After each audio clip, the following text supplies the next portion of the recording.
Summer holidays வந்தாச்சு நம்ம GT Holidays வந்தாச்சு. GT Holidays, South India's #1 travel brand.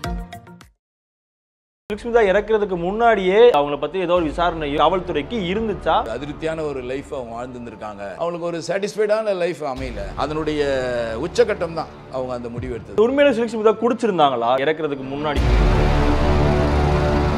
வீடு டின்னர்ல இருந்தது. நம்ம உள்ள போகும்போது அந்த அம்மாவுடைய உடல் இருக்கு. அந்த உடலோட ஒரு உடல், ரெண்டு உடல். அவர் கொஞ்சம் ஒரு டர்ட்டியா இருக்காரு. அங்க என்ன தோணுதுன்னா, இயற்கையான மரணமா அல்லது கொலையா? யாராவது அடிச்சு அவங்கள தலகாணி வச்சு அழுத்தி அவங்கள சாகடிச்சு ஒரு புடவையில கட்டி தொங்க விட்டாங்களா அப்படின்ற மாதிரி எதையாவது கிரியேட் பண்ணாங்களா? இதுதான் மெயின்.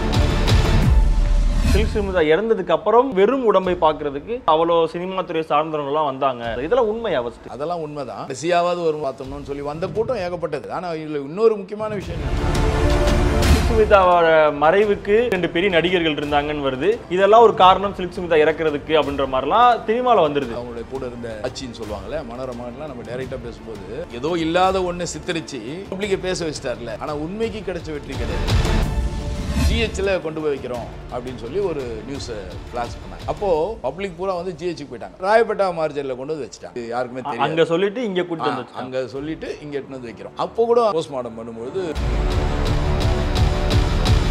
சவுத் இந்தியாவும் சரி வட இந்தியாவும் சரி அவங்க ஒரு கனவு கன்னியா இருந்தவங்க. ஸோ அவங்களுடைய இறப்புன்றது பேரதிர்ச்சி தான். ஏன்னா பப்ளிக் இன்னும் கூட சந்தேகம் இருக்கு. பத்தியான தெளிவான விவரங்கள் சொல்றதுக்கு இது ஒரு வாய்ப்பு தான். 2 விஷயம் தெளிவுபடுத்தணும். ஒன்று என்னன்னா,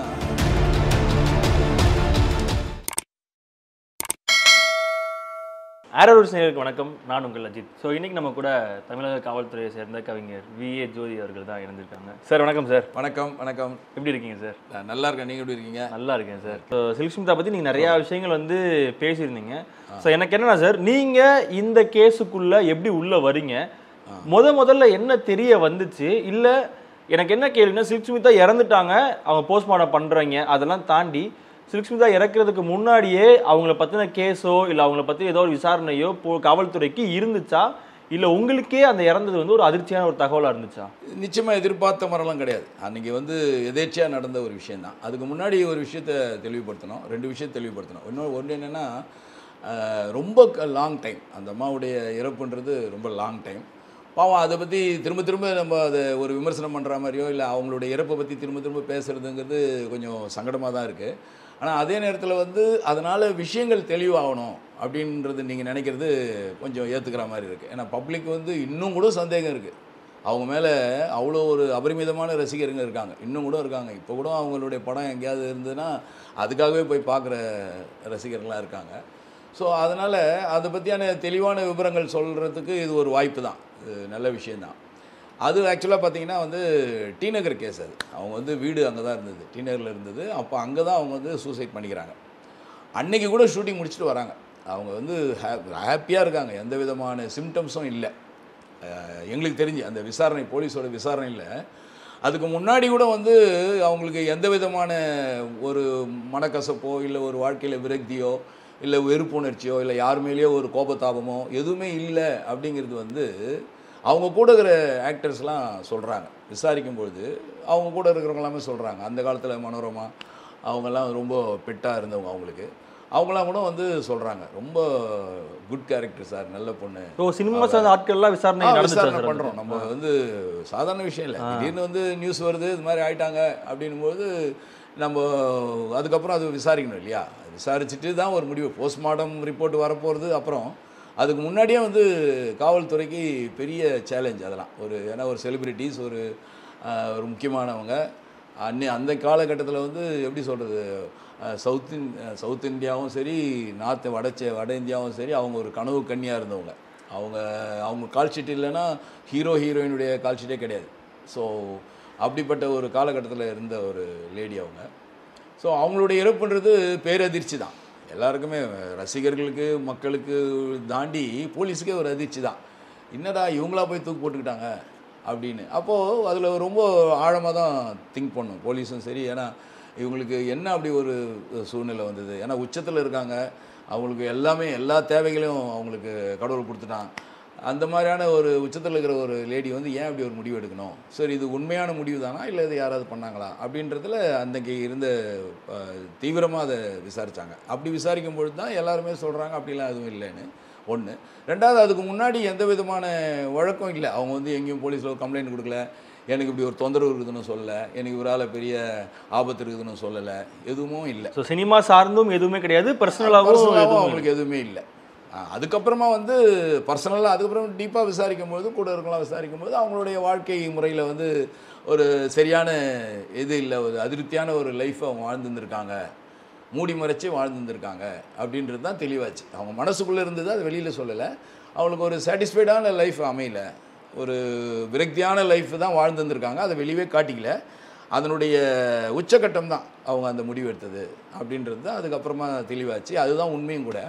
மற்றபடி யாரும் அவங்கள கொலையோ கொலையோ பண்ணலை. ஆனால் போஸ்ட்மார்ட்டம் ரிப்போர்ட் பக்காவாக இருந்தது. அவங்க ஹேங்கிங் தான் பண்ணிட்டாங்க அப்படின்றது. ஹேங்கிங்னால் உங்களுக்கு வந்து இந்த கழுத்து எலும்பு வந்து உடஞ்சிருக்கும், நாக்கு வெளியில் வந்துடும், கண்ணெல்லாம் கொஞ்சம் வெளியில் வந்த மாதிரி இருக்கும், உடலில் இருந்து மலம் வந்துடும், யூரின் வந்துடும், இந்திரியம் கூட வந்துடும் வெளியில். ஸோ இதெல்லாம் வந்து கரெக்டாக ஒரு ஹேங்கிங் பர்சனுக்கு உண்டான சிம்டம்ஸ் இதெல்லாம் அதில் இருந்தது. ஸோ அதெல்லாம் வந்து எனக்கு இதில் எப்படி சம்மந்தப்பட்டோம், அன்றைக்கி காலகட்டத்தில் என்னென்ன சூழ்நிலைகள், அன்றைக்கி என்னென்ன நடந்தது, அன்றைக்கி சிட்டி எப்படி அல்லோலப்பட்டது அப்படின்றதெல்லாம் நம்ம கண்ணால் பார்த்தோம் அந்த அன்றைக்கி நம்ம இருக்கும்பொழுது. ஆனால் அவங்க வீட்டுக்கு முன்னாடி அவ்வளோ கூட்டம் சேர்ந்துருக்கும்ல சார், நீங்கள் எப்படி உடலை வந்துட்டு அங்கேருந்து வெளியே கொண்டு வந்திருப்பாங்க? ஏன்னா சில்க் ஸ்மிதா வீடுன்றது தெரிஞ்சிருக்கும் நிறைய பேருக்கு. ஸோ அப்போ அவரை பார்க்கறதுக்கு ஒரு ரசிகர் கூட்டம் அந்த இடத்துல வந்திருக்கும். ஸோ அதை மீறி நீங்கள் எப்படி அந்த உடலை வந்து இங்கேருந்து நீங்கள் ராயப்பேட்டை அங்கே உங்களோட இடத்துக்கு வந்து கொண்டு போனீங்க? இப்போது அதாவது பப்ளிக் வந்து கட்டுக்கடங்காத கூட்டம் அப்படின்னு கூட வரும் அந்த இதிலெல்லாம் பார்த்தீங்கன்னா இல்லையா, ஒரு கட்டுக்கடங்காத கூட்டத்திலிருந்து போலீஸ் வந்து கொண்டு வர்றது வந்து ஒன்றும் பெரிய விஷயம் கிடையாது. கொஞ்சம் டஃப்பாக இருக்கும், அவ்வளோதான். அதுக்காக பப்ளிக் கூட்டமாக இருக்காங்கன்றதுக்காக போலீஸ் வேலை செய்யாமல் இருக்க முடியாது இல்லை, கொஞ்சம் கடுமையாக வேலை செய்வாங்க. இப்போ கொஞ்சம் யாருமே இல்லைன்னா கொஞ்சம் ஃப்ரீயாக வண்டியில் ஏற்றி நேராக கொண்டு வந்துடலாம். இப்போ நம்மளே இப்போ நிறைய விஷயங்கள்லாம் பார்த்தோம் இல்லைங்களா. இப்போது மறைஞ்ச முதலமைச்சர் அவங்க ஜெயலலிதா மேடம் வந்து இறக்கும்பொழுது நம்ம பார்த்தோமே, கண்ணால் பார்த்தோம். அந்த அளவு கூட்டம் இருக்க தான் செஞ்சுது. ஆனால் அவங்களுடைய உடலை அழகாக கொண்டு வந்து தானே அங்கே நம்ம வச்சோம். அப்போ கூட எல்லாம் போலீஸ் தானே பண்ணிச்சு. இது வந்து இருக்க தான் செய்யும், அதுக்காக விட்டுற முடியாது. அதனால் அதை கொண்டு வந்து, ஆனால் என்ன ஒரு சின்ன இது பண்ணாங்க, சேஞ்ச் பண்ணாங்கன்னா, ஜிஹெச்சில் கொண்டு போய் வைக்கிறோம் அப்படின்னு சொல்லி ஒரு நியூஸை ஃப்ளாஷ் பண்ணாங்க. அப்போது பப்ளிக் பூரா வந்து ஜிஹெச்சுக்கு போயிட்டாங்க. ஜிஹெச் வாசலில் போயிட்டு ஜிஹெச் ஆண்ட போய் நின்றுக்கிட்டு அங்கே கதறினவன் அழுதவங்களாம் இருக்கிறான். அந்த அம்மா பார்த்து அப்படியே ஐயோ சில்க்கு ஊன்னு கத்தவங்களாம் இருக்காங்க. ராயப்பேட்டா மார்ஜரில் கொண்டு வந்து வச்சுட்டாங்க. அது யாருக்குமே தெரியும். அங்கே சொல்லிவிட்டு இங்கே கூட்டு வந்து அங்கே சொல்லிவிட்டு இங்கே எடுத்துன்னு வந்து வைக்கிறோம். பேப்பரில் நியூஸ் எல்லாமே வந்து அப்போ இப்போ தான் ராஜீவ்காந்தி மருத்துவமனை, அப்போது பொது மருத்துவமனை தான், ஜிஹெச் ஜென்ரல் ஹாஸ்பிட்டல், அங்கே வச்சுட்டாங்க. இங்கே வந்து நமக்கு அது அந்த கேஸுக்கு நமக்கு எந்த விதமான சம்மந்தமும் இல்லை அப்படின்னாலும் E6 கொண்டு வந்து வச்சதுனால, ராயப்பேட்டா ஹாஸ்பிட்டலில் வச்சதுனால, அந்த ஸ்டேஷன் இந்த E2 ராயப்பேட்டா ஸ்டேஷன், இந்த பட்டினப்பாக்கம், மயிலாப்பூர் இதுக்கெல்லாம் சேர்ந்த மாதிரி அப்போ ஏசி, ஒரே ஏசி தான். மிஸ்டர் மௌரியா, ஏஜி மௌரியான்னு சொல்லி அவர் தான் அப்போது அசிஸ்டன்ட் கமிஷனர் மயிலாப்பூரில் இருக்காங்க. அவங்க வந்து தகவல் கொடுக்குறாங்க, இது மாதிரி ஜோதி அதை போயிட்டு கொஞ்சம் பாருங்கள், போயிட்டு கொஞ்சம் அவங்களுக்கு டிநகர் போலீஸும் அவங்களுக்கு கொஞ்சம் ஹெல்ப் பண்ணணும், அவங்களுக்கு உண்டான அந்த போஸ்ட்மார்ட்டத்துக்கு உண்டான இதெல்லாம் ரெடி பண்ணுங்கள், நாளைக்கு பண்ண போகிற விஷயத்துக்கு. நாளைக்கு பப்ளிக் நிறைய எப்படி இருந்தாலும் வந்துடுவாங்க, ஸோ பந்தோபஸ்து அரேஞ்ச் பண்ணுங்கள், உங்களுக்கு மாபிலைசேஷன் பண்ணுங்கள். அதாவது கூட்டுறது, அதாவது எந்த பணியில் யார் இருந்தாலும் இது மாதிரி வந்துடுங்க அப்படின்னு சொன்னால் அவங்க வந்துடணும் எல்லாமே.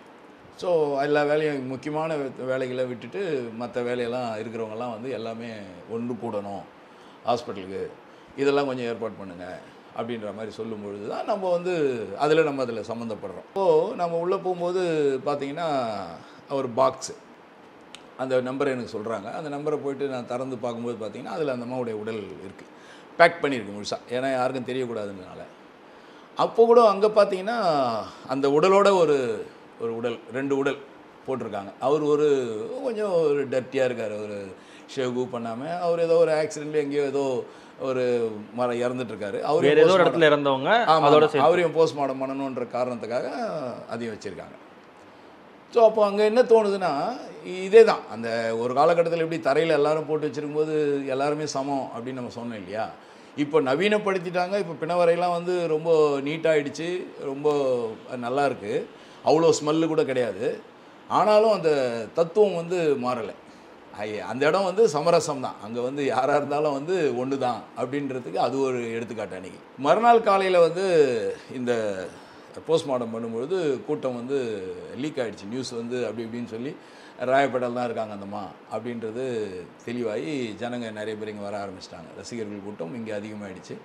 அப்புறம் இங்கேயும் வந்து ரொம்ப பரபரப்பாக இருந்தது. அப்புறம் ரொம்ப கஷ்டப்பட்டு பந்தோபஸ்தை கொடுத்து அவங்களுடைய போஸ்ட்மார்ட்டத்தை முடித்து அப்புறம் அவங்கள அனுப்பிச்சி வச்சோம். அவங்க உறவினர் வந்து வாங்கி போனாங்க. சார், ஆனால் நீங்கள் அந்த கேஸை உள்ளே போயிட்டு போஸ்ட்மார்ட்டம் பண்ணும்போது உங்களுக்கு எந்த விஷயம் வந்து ரொம்ப அதிர்ச்சியாக இருந்துச்சு? ஏன்னா இப்போது அவங்க வந்து ஹேங்கிங்கில் இருந்திருக்காங்க, தூக்கு போட்டு தொங்கியிருக்காங்கன்னா இது எவ்வளோ நேரம் இருந்தாங்க, இது எவ்வளோ நேரத்துக்கு அப்புறம் காவல்துறைக்கு தெரிய வந்துச்சுன்றதெல்லாம் அதில் தெரிஞ்சிடும் சார். இவங்கள இவ்வளோ நேரம் வந்து இருந்திருக்காங்க, நைட்டே வந்து தூக்கு மாட்டிக்கிட்டாங்க, இல்லை இது பகலில் தான் மாட்டிக்கிட்டாங்க, இல்லை 1 மணி நேரத்துக்கு முன்னாடி தான் நடந்திருக்கு, 2 மணி நேரத்துக்கு முன்னாடி தான் நடந்திருக்குன்றதெல்லாம் இந்த போஸ்ட்மார்ட்டம் ரிப்போர்ட்டில் வரும்ல சார் எப்படினாலும். ஸோ அப்படி பார்க்கும்போது சில்க் ஸ்மித்தாவோட அந்த ஒரு டைம் பீரியடை வந்து ஏதாவது தெரிய வந்துச்சா சார், இவ்வளோ நேரம் அவங்க வந்து இருந்தாங்க அப்படின்ற மாதிரி ஏதாவது? தெரிஞ்சுக்கிறதுலையும் வந்து எந்த விதமான யூஸும் இல்லையா இந்த கேஸில். அந்த போஸ்ட்மார்ட்டமில் வந்து ரிப்போர்ட்டில் காவல்துறை எதிர்பார்க்குறது என்னென்னா, இது இயற்கையான மரணமா, அவங்களே சூசைட் பண்ணிட்டாங்களா, தற்கொலையா அல்லது கொலையா, இது யாராவது அடித்து அவங்கள வந்து தலைகாணி வச்சு முகத்தில் வச்சு அழுத்தி அவங்கள சாகடித்து ஒரு புடவையில் கட்டி தொங்க விட்டாங்களா, இது வந்து தூக்கு மாதிரி தூக்கு தான் போட்டுக்கினாங்க, அவங்க தற்கொலை தான் பண்ணிக்கிட்டாங்க அப்படின்ற மாதிரி எதையாவது கிரியேட் பண்ணாங்களா, இதுதான் வந்து மெயின். அவங்க 1 மணி நேரத்துக்கு முன்னாடி தூக்கு போட்டுக்கிட்டாங்களா, 2 மணி நேரத்துக்கு முன்னாடி தூக்கு போட்டுக்கிட்டாங்களான்றது வந்து நமக்கு அதில் தெரிஞ்ச எந்த யூஸும் இல்லை. அது அன்றைக்கி காலகட்டத்தில் அதையும் சொல்லியிருப்பாங்க. அன்றைக்கி வந்து போஸ்ட்மார்ட்டம் இதில் வரும்போது சொல்லுவாங்க, அதுவும் கரெக்டாக மென்ஷன் பண்ணுவாங்க. ஏன் உங்களுக்கு வெட்டுலேயே பார்த்தீங்கன்னா சில பேர் வெட்டுப்பட்டிருக்கும், அந்த வெட்டினுடைய ஆழத்தெல்லாம் கூட போஸ்ட்மார்ட்டத்தில் சொல்லுவாங்க. இந்த வெட்டு இவ்வளோ ஆழமாக இருக்குது, இது 1 இன்ச் இருக்குது, இது 1/2 இன்ச் இருக்குது, இது 1 இன்ச் இருக்குது, இந்த வெட்டினுடைய நீளம் இவ்வளோ, ஆழம் இவ்வளோ, ஸோ இதில் 30 வெட்டு இருக்குது, 10 வெட்டு இருக்குது, 5 வெட்டு இருக்குது, இதையெல்லாம் வந்து சொல்லுவாங்க.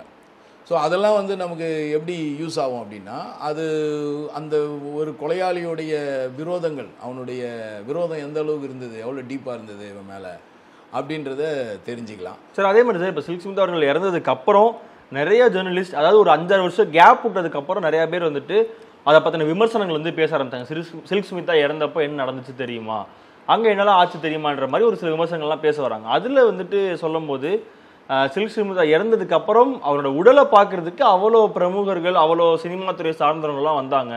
இருக்கும்போது யாரும் பார்க்கல. மேபி இறந்ததுக்கு அப்புறம் அந்த போஸ்ட்மார்ட்டம் பண்ணும்போது வெறும் உடம்பை பார்க்கறதுக்கு அவ்வளோ கூட்டம் வந்துச்சு, அதையாவது ஒரு தடவை பார்த்துட மாட்டோமா, அதுக்கு நான் இவ்வளோ காசு தரேன், இந்த மாதிரிலாம் நிறைய ஜேர்னலிஸ்ட் வந்து சமூக வலைதளங்களில் பேசியிருந்தாங்க சார். இதெல்லாம் உண்மையா? ஃபஸ்ட்டு நிச்சயமாக இல்லைம்மா, நிச்சயமாக கிடையாது. ஒருவேளை அப்படி பேசியிருக்காங்களான்றது எனக்கு தெரியல. அப்படியே பேசியிருந்தாலும் வந்து அதெல்லாம் வந்து உண்மையான செய்தியாக எனக்கு தெரியல. அது மாதிரிலாம் வந்து அவ்வளோ ஒரு கொடூரமான ரசிகருங்க கிடையாது. அந்த அம்மாவுடைய உடலை பார்க்குறதுக்கு ஒன்றா வரலாம். அதாவது வந்து இறந்துட்டாங்க, இறந்ததுக்கப்புறம் ஒரு மலர் வளையம் வைக்கணும், ஒரு மாலை போடணும், இல்லை பார்த்து அழுவணும், இல்லை அவங்கள கடைசியாவது ஒரு முறை முகத்தை பார்த்துடணும்னு சொல்லி வந்த கூட்டம் ஏகப்பட்டது. அது வந்து அது கட்டுக்கடங்காத கூட்டம் வந்தாங்க, அதெல்லாம் உண்மை தான். ஆனால் அவங்க உடலை பார்க்கணும்னு நினச்சி வந்தாங்க அப்படின்ற வார்த்தையை வந்து ஏற்றுக்கிற மாதிரி இல்லை. அப்படி யாரும் நினைக்கவும் மாட்டாங்க. அப்படி நினச்ச மாதிரி அப்படி வந்த மாதிரி எனக்கு தெரியல. அப்படி சப்போஸ் மேபி யாரோ ஒருத்தர் முயற்சி பண்ணியிருந்தாருன்னா அதெல்லாம் வந்து நடக்காத விஷயம். போஸ்ட்மார்ட்டம் உள்ளார வந்து டாக்டர்ஸ் போலீஸை தவிர யாருமே போக முடியாது. உள்ளுக்குள்ளே யாருமே போக முடியாது. அவங்களோட ரிலேஷனே உள்ளே வர முடியாது, அவங்க சம்மந்தப்பட்டவங்களே உள்ளே வர முடியாது. அந்த கேஸுக்கு சம்மந்தப்பட்ட போலீஸ் ஆஃபீஸரும், அதை போஸ்ட்மார்ட்டம் பண்ணுற டாக்டரும், பணியாளர்கள், அந்த அவங்களுக்கு கூட ஹெல்ப் பண்ணுறவங்க, டீச்சிங் பண்ணுறவங்க, சில நேரங்களில் உள்ளே இருக்கிற உறுப்பெல்லாம் எடுத்து ரசாயன கூடத்துக்கு அனுப்புவோம். நம்ம ஏதாவது வந்து அவர் ஏதாவது பாய்சன் சாப்பிட்ருக்காரா, அவருடைய இறப்புக்கு என்ன காரணம் அப்படின்றதுக்காக அதுக்கு அனுப்புவாங்க. அதுக்குண்டான அவர் ஒரு ஆள் இருப்பார். அவர் வந்து அந்த அவர்களுக்கு பாட்டிலில் போட்டு கெமிக்கல்லாம் போட்டு அதை சீல் வச்சு கட்டி கொடுப்பாரு. அவர் உள்ளே இருப்பார். அப்போ சில்க் ஸ்மித்தா இதில் வந்துட்டு எதாவது பதப்படுத்தி வச்சிங்களா, இல்லை முழுமையாகவே வந்ததுக்கப்புறம் போஸ்ட்மார்ட்டம் பண்ணி அப்படியே பாடி வந்து? அதில் நமக்கு பதப்படுத்த வேண்டிய அவசியம் இல்லையே. நமக்கு ஐடென்டிட்டி தெரியாத ஒரு உடல் தான், நமக்கு யாருன்னு தெரியல அப்படின்னா அந்த உடலை நம்ம பதப்படுத்தி வச்சிருக்கலாம். இல்லை ஒரு சில நேரத்தில் தெரிஞ்சாலும் அதில் சிக்கல் இருக்குது, அதில் வந்து பெரிய சந்தேகம்லாம் இருக்குது அப்படின்னா அது வந்து நம்ம போஸ்ட்மார்ட்டம் பண்ணதுக்கப்புறம் கூட திருப்பி வச்சிருக்க வாய்ப்பு இருக்குது. பட் இதில் ஒன்றும் இல்லையா, எல்லாம் கண்ணுக்கு தெரிஞ்சு அவங்க தெரிஞ்சவங்க, அவங்க வீட்டில் எல்லாருமே இருந்தாங்க, வந்தாங்க. அதனால் அதில் பதப்படுத்துறதுக்கோ எதுக்கோ எந்த விதமான சான்ஸும் இல்லை. ரெண்டாவது வந்து ஹேங்கிங் தான் அப்படின்றது வந்து அவங்க அதுக்கப்புறம் க்ளீனாக சொன்னாங்க, ரிசல்ட்டில் சொன்னாங்க. சார் ஆனால் சார் இறந்ததுக்கப்புறம் இல்லை போஸ்ட்மார்ட்டம் கொடுத்ததுக்கப்புறம் இந்த கேஸ் நிலுவையில் இருந்துச்சா, இல்லை நிறைய பேர் இதுக்கான பிரச்சனைகள்லாம் வந்து பண்ணியிருப்பாங்க, இது வந்து உண்மையிலேயே வந்து தற்கொலை தானா, நீங்கள் இதை பாருங்க, இல்லை எதுவும் மறைக்கிறீங்களா, இல்லை உண்மையிலே பின்னாடி யார் இருக்கா, ஸோ அந்த மாதிரியான இதெல்லாம் ஃபேஸ் பண்ணீங்களா சார் அந்த டைமில்? இன்னைக்கு வரைக்கும் பேசுகிறாங்க. இன்னைக்கு வரைக்கும் சில பேர் பப்ளிக் இன்னைக்கு வரைக்கும் அதை நம்பலை. நிறைய பேர் வந்து அன்றைக்கி அவங்க இப்போ தானே சூசைட் தான் பண்ணிக்கிட்டாங்க அப்படின்ற விஷயத்த இன்றைக்கி வரைக்கும் வந்து மக்கள் வந்து ஒரு சில சாரார் இன்றைக்கி வரைக்கும் பேச தான் செய்கிறாங்க.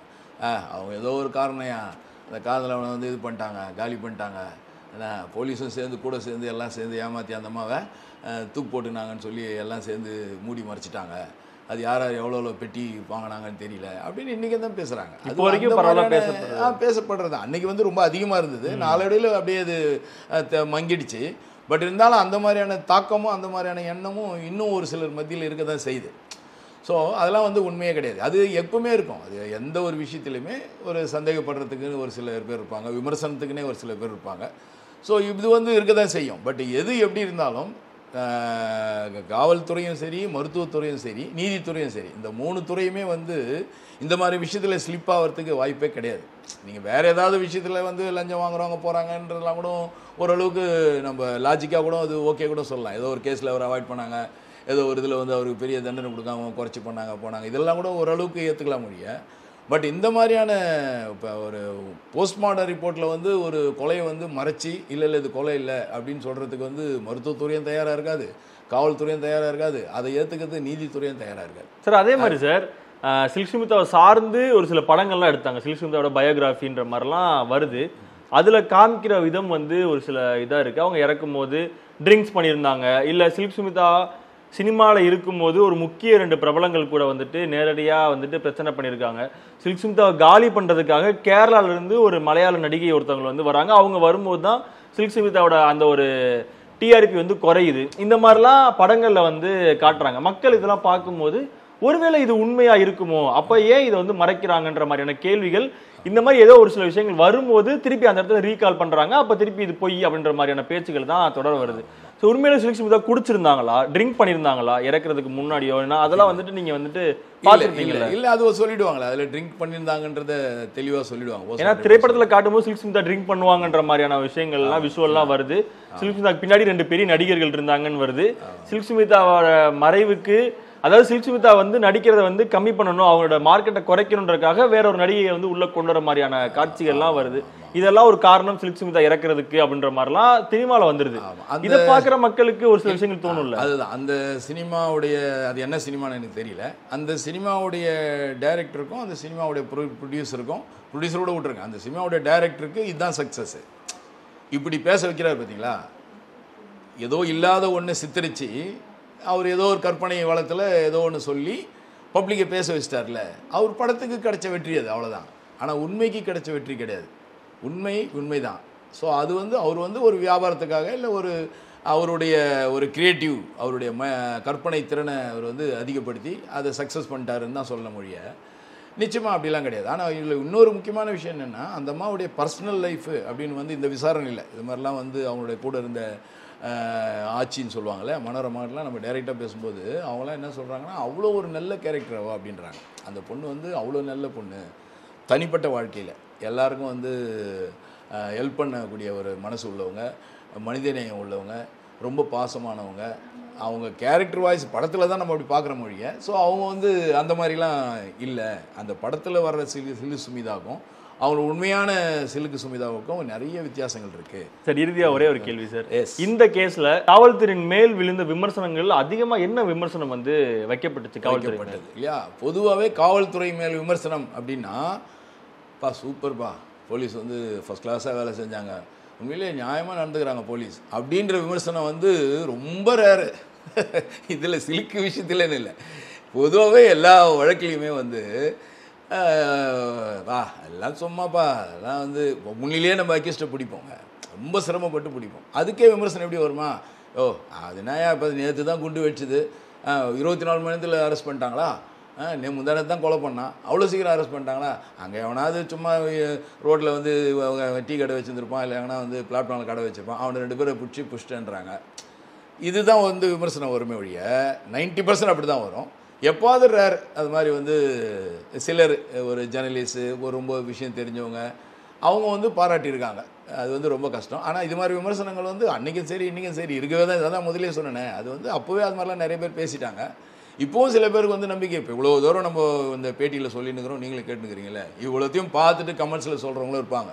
சார் இது என்ன சார் இன்னும் அதே கதையை வந்து சொல்லுங்கிறீங்க, அதெல்லாம் வந்து அன்றைக்கே வந்து எல்லாம் அந்த காலத்தில் யார் யார் காசு வாங்கினாங்களோ நீங்கள் எவ்வளோ காசு வாங்கினீங்களோ அப்படின்னு சொல்கிறவங்களும் இப்போ இருக்க தான் செய்வாங்க. பட் நம்மளுடைய பணியை நம்ம செஞ்சோம், நம்ம கடமையை நம்ம செஞ்சோம்.